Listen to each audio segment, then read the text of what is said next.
Hi everyone, स्वागत है आपका आज 13 सितंबर के करंट अफेयर के रिवीजन में। तो इसमें सबसे पहला क्वेश्चन है, सक्रिय हुआ किलाउ ज्वालामुखी कहाँ स्थित है? तो ये हवाई द्वीप पे स्थित है। और हवाई द्वीप अमेरिका में ही एक और ज्वालामुखी है, मोना लोआ ज्वालामुखी है, और ये प्रशांत महासागर में है।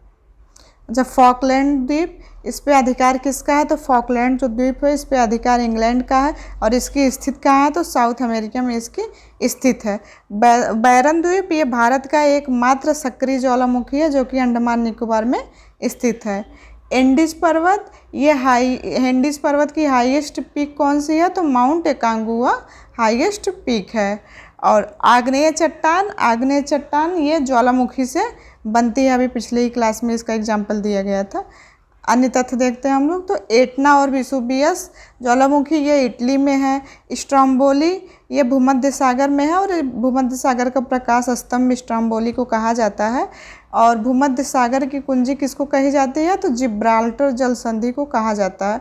भूमध्य सागर की कुंजी कहा जाता है जिब्राल्टर जल संधि को। और भूमध्य सागर और लाल सागर को कौन जोड़ता है? तो स्वेज नहर जोड़ती है। कोटोपैक्सी ये सबसे ऊंचा सक्रिय ज्वालामुखी है जो कि इक्वाडोर में स्थित है। और क्राकातोवा और माउंट सिनाबुंग ये इंडोनेशिया में स्थित है। नेक्स्ट है, प्रतिवर्ष दक्षिण सहयोग के लिए संयुक्त राष्ट्र दिवस कब मनाया जाता है? तो ये 12 सितंबर को मनाया जाता है। और ये दक्षिण सहयोग ये विकासशील देशों के मध्य सहयोग है, और ये यूएनओ के द्वारा इसका किया जा रहा है, आयोजन मनाया जा रहा है। और G20 ग्लोबल साउथ संकल्पना 18वीं थी। अभी जो ग्लोबल साउथ संकल्पना G20 की थी, और 19वीं वाली कहाँ होगी? वो तो ब्राज़ील होस्ट करेगा इसको 2024 में। 2023 में अभी भारत ने किया है। और 7 सितंबर को कौन सा दिवस मनाया जाता है? तो अंतर्राष्ट्रीय पुलिस सहयोग दिवस मनाया जाता है। 16 जनवरी को नेशनल स्टार्टअप डे है। और 23 जनवरी को पराक्रम दिवस मनाया जाता है सुभाष चंद्र बोस के हैप्पी बर्थडे पे। तो और इनकी पुस्तक क्या थी? तो इंडिया स्ट्रगल बुक इनकी पुस्तक भी थी। 2 फरवरी को वेटलैंड डे मनाया जाता है। इसकी शुरुआत 1971 में हुई थी। और 15 मार्च को विश्व उपभोक्ता दिवस मनाया जाता है। 22 मार्च को जल दिवस, 22 अप्रैल को पृथ्वी दिवस, 22 मई को जैव विविधता दिवस मनाया जाता है। 11 जुलाई को जनसंख्या दिवस मनाया जाता है। और इसकी शुरुआत कब की गई थी? तो 1989 में इसकी शुरुआत हुई थी। 9 अगस्त को विश्व आदिवासी दिवस मनाया जाता है। और 9 अगस्त 1942 को भारत छोड़ो आंदोलन शुरू हुआ था। नेक्स्ट है, फिलीपींस में आयोजित FIBA विश्व कप 2023 की विजेता टीम कौन सी है? तो ये जर्मनी बर्लिन है। और FIBA एक बास्केटबॉल वर्ल्ड कप है, और ये इसका 19वां संस्करण था, मनीला में हुआ। इसमें जीता कौन? तो इसमें जर्मनी पहली बार जीता है। और उपविजेता कौन रहा है? तो सर्बिया इसमें उपविजेता रहा है। और बास्केटबॉल वर्ल्ड कप में सबसे मूल्यवान खिलाड़ी कौन रहे हैं? तो डेनिस श्रोडर जो कि जर्मनी के ये सबसे मूल्यवान खिलाड़ी थे। और 32 टीमें थीं इसमें। जर्मनी का जो संविधान है उसको क्या कहते हैं? तो उसको वाइवर संविधान कहा जाता है। और हमारे संविधान में जर्मनी से आपातकाल में जो फंडामेंटल राइट है, हमारे मौलिक अधिकार पर क्या प्रभाव पड़ेगा, ये जर्मनी के वाइवर संविधान से लिया गया है। और रेमन मैग्सेसे अवार्ड अभी किसको दिया गया है? तो ये डॉक्टर रवि कन्नर को दिया गया, जो कि एक ऑन्कोलॉजिस्ट हैं, इनको ये दिया गया है। अन्य तथ्य देखते हैं हम लोग। तो अंडर 19 महिला T20 विश्व कप पहली बार साउथ अफ्रीका में, भारत इसमें विजेता रहा। उपविजेता कौन था? तो इंग्लैंड था इसमें उपविजेता। और फीफा वर्ल्ड कप मेल ये कतर में इसका आयोजन हुआ था। इसमें जीता कौन? अर्जेंटीना जीती है। और उपविजेता कौन? तो फ्रांस रहा है। और फीमेल का जो वर्ल्ड कप हुआ है इसका आयोजन ऑस्ट्रेलिया में हुआ। और इसमें विजेता स्पेन, और इसमें उपविजेता कौन रहा? तो इंग्लैंड रहा है। और विश्व का काला प्रदेश किसे कहा जाता है? तो जो रूर क्षेत्र है जर्मनी का, इसको कहा जाता है। और ये कोयले के लिए इसको जाना जाता है, रूर क्षेत्र को। नेक्स्ट है, सामरिक परमाणु हमला पनडुब्बी किम कुन ओके किसने लॉन्च की है? तो ये नॉर्थ कोरिया ने इसको लॉन्च किया है। अच्छा, किम कुन ओके ये कमांडर हीरो के नाम पे रखा गया है और ये एक परमाणु हमला पनडुब्बी है। अच्छा, हमारे भारत की स्वदेशी परमाणु पनडुब्बी कौन सी है? तो INS अरिहंत है। और खैरम, फतह और खुर्रमशहर मिसाइल ये सब ईरान की है, ईरान ने बनाया। अन्य तथ्य देखते हैं हम लोग। तो खैबर मिसाइल ये ईरान की है और INS वागीर ये प्रोजेक्ट 75 के तहत इसको बनाया गया है और इसके प्रोजेक्ट 75 के तहत 5 पनडुब्बियाँ बनाई गई हैं। तो कलवरी, खांडेरी, करंज, बेला, वागीर, वागेश और वागीर ये सब बनाई गई। वागीर वागीर 2 बार आ गया। तो कलवरी, खांडेरी, करंज, बेला, वागीर और वागेश बनाई गई हैं 5 पनडुब्बियाँ प्रोजेक्ट 75 के तहत। और INS अनीला ये पहली एंटी सबमरीन मिसाइल है जिसको लॉन्च चेन्नई से किया गया है।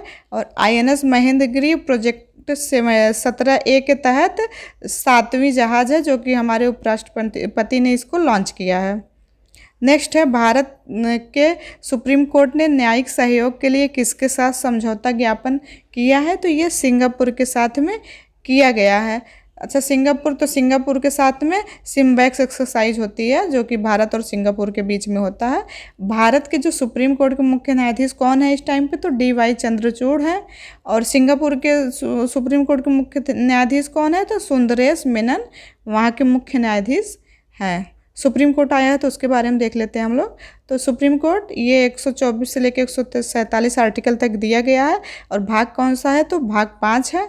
और 1935 का एक्ट फेडरल कोर्ट की और 28 जनवरी 1950 को सुप्रीम कोर्ट जो है ये कार्य करना स्टार्ट किया था। और इसकी स्थापना के समय 1+7 न्यायाधीश थे, एक मुख्य न्यायाधीश, 7 अन्य न्यायाधीश। और भारत के पहले CJI मुख्य न्यायाधीश कौन थे? चीफ जस्टिस ऑफ इंडिया तो हीरालाल जे कानिया थे। और सुप्रीम कोर्ट को अभिलेख न्यायालय किस आर्टिकल में कहा गया है? तो 129 में कहा गया है। राष्ट्रपति परामर्श सुप्रीम कोर्ट से ले सकता है, ये आर्टिकल 143 में है। माने न माने ये राष्ट्रपति के ऊपर डिपेंड होता है, लेकिन 143 में ऐसा कहा गया है। और सुप्रीम कोर्ट रिट जारी करने की शक्ति किस में है? तो आर्टिकल 32 में है। और इसी को जो है डॉक्टर BR अम्बेडकर ने संविधान की आत्मा भी आर्टिकल 32 को कहा है। संवैधानिक उपचारों का अधिकार है ये आर्टिकल 32। सुप्रीम कोर्ट के जो मुख्य न्यायाधीश हैं इनको शपथ राष्ट्रपति दिलाते हैं। और हटाने का अधिकार किसके पास होता है? तो संसद के पास में होता है। और अपने निर्णय का रिव्यू ये किस आर्टिकल में सुप्रीम कोर्ट दिया गया है? तो 137 में दिया गया है। और ऐसे एकमात्र व्यक्ति कौन है जो राष्ट्रपति, उपराष्ट्रपति और सुप्रीम कोर्ट के मुख्य न्यायाधीश भी थे? तो ये थे मोहम्मद हिदायतुल्ला, ये थे। अन्य तथ्य देखते हैं हम लोग। तो E-प्रवेश पास के लिए कौन सा ऐप बनाया गया है? तो सुस्वागतम ऐप लॉन्च किया गया है। और वर्तमान में 1 मुख्य न्यायाधीश और 32 अन्य न्यायाधीश हैं सुप्रीम कोर्ट में। नेक्स्ट है, खाद्य और कृषि संगठन ने किसानों के अधिकारों पर पहला संगोष्ठी का आयोजन कहाँ किया है? तो ये भारत नई दिल्ली में किया गया है। और ये FAO और कृषि मंत्रालय जो कि उसके मंत्री नरेंद्र सिंह तोमर हैं मिलकर किए हैं इसका आयोजन। और इसमें जो है किसानों के अधिकारों की बात की गई है। और FAO आया है तो इसकी स्थापना कब हुई थी? तो 16 अक्टूबर 1945 को रोम, इटली में हुई थी। और रोम, इटली में इसका हेडक्वार्टर है। और वर्ल्ड फूड डे 16 अक्टूबर को ही मनाया जाता है। यूरिया गोल्ड ये सल्फर की कमी को दूर करने के लिए लॉन्च किया गया है। कहाँ से? राजस्थान से हमारे प्रधानमंत्री के द्वारा इसको लॉन्च किया गया है। मोटे अनाज का उत्कृष्टता केंद्र ये हैदराबाद में है। और गेहूं की नई किस्म कौन सी है? HD 3385 ये गेहूं की नई किस्म है। नेक्स्ट है, भारत ने किस देश के साथ इंफ्रास्ट्रक्चर फाइनेंसिंग ऋण का शुभारंभ किया है? तो ये ब्रिटेन के साथ में किया गया है। और ऐसा क्यों किया गया है? तो भारत में बुनियादी संरचना में निवेश को बढ़ावा मिल सके इसलिए ऐसा किया गया है। अच्छा, ब्रिटेन आया है तो UK, ब्रिटेन ये सब में बड़ा कन्फ्यूजन होता है कि ये होता क्या है, तो इसको देख लेते हैं हम लोग। तो जब UK कब होता है? जब इसमें इंग्लैंड, वेल्स और स्कॉटलैंड और नॉर्थ आयरलैंड इतना मिलते हैं तब जाके ये यूनाइटेड किंगडम UK बनता है। और सिर्फ ब्रिटेन तो ये इंग्लैंड और वेल्स से मिलके सिर्फ ब्रिटेन बनता है। और ग्रेट ब्रिटेन ये इंग्लैंड, वेल्स और स्कॉटलैंड के मिलने से ग्रेट ब्रिटेन बनता है। इसको हम लोग फिगर में देखते हैं, ये देखिए यहाँ पे।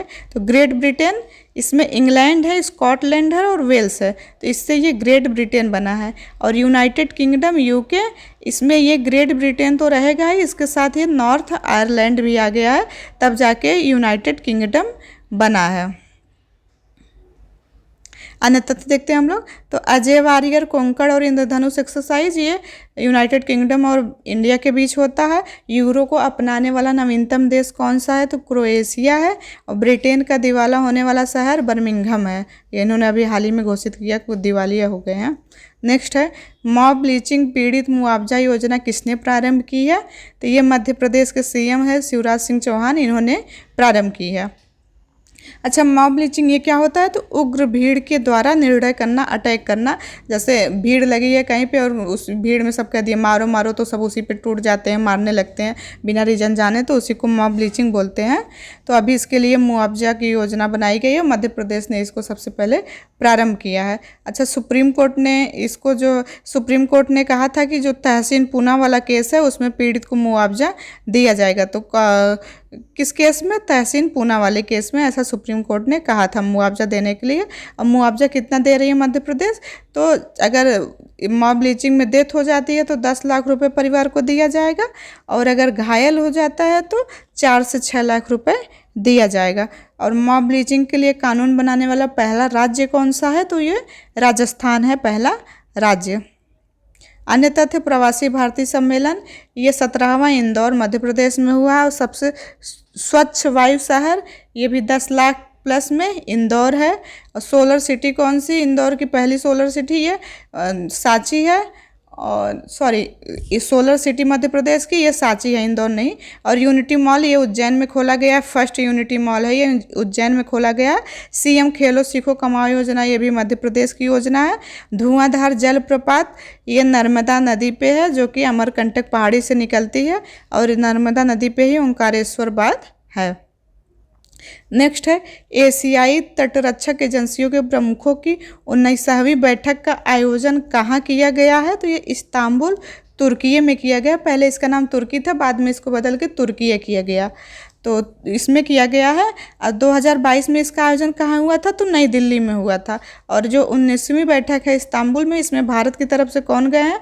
तो इसमें महानिदेशक जो हैं एशियाई तटरक्षक एजेंसियों के राज्यपाल, इन्होंने इसमें भाग लिया है। अन्य तथ्य देखते हैं हम लोग। तो ऑपरेशन दोस्त ये तुर्की और सीरिया में भूकंप जो आया था उसके लिए चलाया गया था भारत के द्वारा ऑपरेशन दोस्त। और एशिया माइनर का पठार, अनातोलिया का पठार ये तुर्की में है। तुर्की का प्राचीन नाम क्या है? कुस्तुनतुनिया तुर्की का प्राचीन नाम है। और सर्वाधिक लवणता वाली झील भी तुर्की में है, क्या नाम है? वानगोलू झील, ये भी तुर्की में है। और तुर्की को ही ये वानगोलू झील तुर्की में ही है। और तुर्की के राष्ट्रपति कौन है? तैयब एर्दोगन, ये तुर्की के राष्ट्रपति हैं।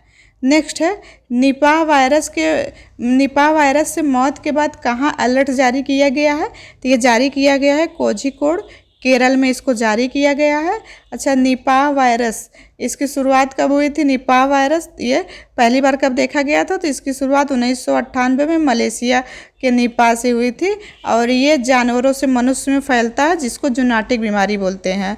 और इसमें क्या होता है? तो मस्तिष्क में सूजन हो जाती है, जिसको एन्सेफेलाइटिस बोलते हैं। और ये फ्रूट बैट, चमगादड़ और सुअर से फैलता है। नेक्स्ट आईसीआईसीआई बैंक के एमडी और सीईओ पुनः निर्वाचित कौन किए गए हैं? तो ये संदीप बख्शी जी किए गए हैं। आपको ये वीडियो कैसी लगी कमेंट करके ज़रूर बताइएगा। अगर आपने अभी तक चैनल को सब्सक्राइब नहीं किया है तो चैनल को सब्सक्राइब करिएगा, वीडियो को लाइक करिएगा और अपने दोस्तों के साथ ज़रूर शेयर करिएगा।